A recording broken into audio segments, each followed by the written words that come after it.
ମାଲକାନଗିରି ଜିଲ୍ଲା ମାଥିଲି ବ୍ଲକ ଦଳପତିଗୁଡ଼ା ପଞ୍ଚାୟତ ଅନ୍ତର୍ଗତ ଦାଇକାଗୁଡ଼ା ଗ୍ରାମର ଜନୈକ ଚାଷୀ ଜଣକ ନିଜର ଧାନ ବିଲରେ ସାର ମାରିବା ପାଇଁ ଯାଇ ବିଲରେ ସାର ମାରିବା ସମୟରେ ଏକ ବିରାଟକାୟ ଅଜଗର ସାପ ଶୋଇଥିବା ଚାଷୀ ଜଣକ ଦେଖି ନପାରି ସାପର ଲାଙ୍ଗୁଳ ଉପରେ ପାଦ ପଡ଼ିଯାଇଥିଲା।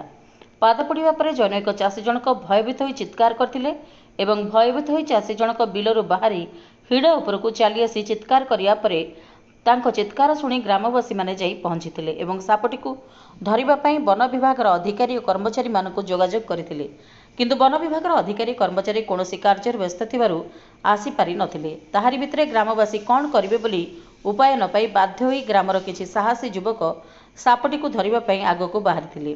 ଯାହା ହେଉ ଗ୍ରାମର ଯୁବକମାନେ ବହୁ ପରିଶ୍ରମ କରିବା ପରେ ଶେଷରେ ସାପଟିକୁ ଧରିବାରେ ସକ୍ଷମ ହୋଇଥିଲେ ଏବଂ ଧାନ ବିଲରୁ ସାପଟିକୁ ଧରିବା ପରେ ବିଲ ପାଖରେ ଥିବା ଏକ ପଡ଼ିଆକୁ ଦେଖିଲା ବେଳକୁ ପ୍ରାୟ 8ରୁ 10 ଫୁଟ ଲମ୍ବର ଅଜଗର ସାପଟି ହେବ ବୋଲି ଆକଳନ କରିଥିଲେ। ଶେଷରେ କିଛି ସମୟ ଧରି ଗ୍ରାମବାସୀ ତଥା ଆଖପାଖ ଗ୍ରାମର ଲୋକମାନେ ଦେଖିବା ପରେ ଯୁବକମାନେ ଗ୍ରାମ ନିକଟରେ ଥିବା ଘଞ୍ଚ ଜଙ୍ଗଲ ମଧ୍ୟରେ ସାପଟିକୁ ଛାଡ଼ି ଦେଇଥିଲେ। ମାଲକାନଗିରି ଜିଲ୍ଲା ମାଥିଲିରୁ ବାସୁଦେବ ଜେନାଙ୍କ ରିପୋର୍ଟ, ପ୍ରାଇମ୍ ଟିଭି ଓଡ଼ିଶା।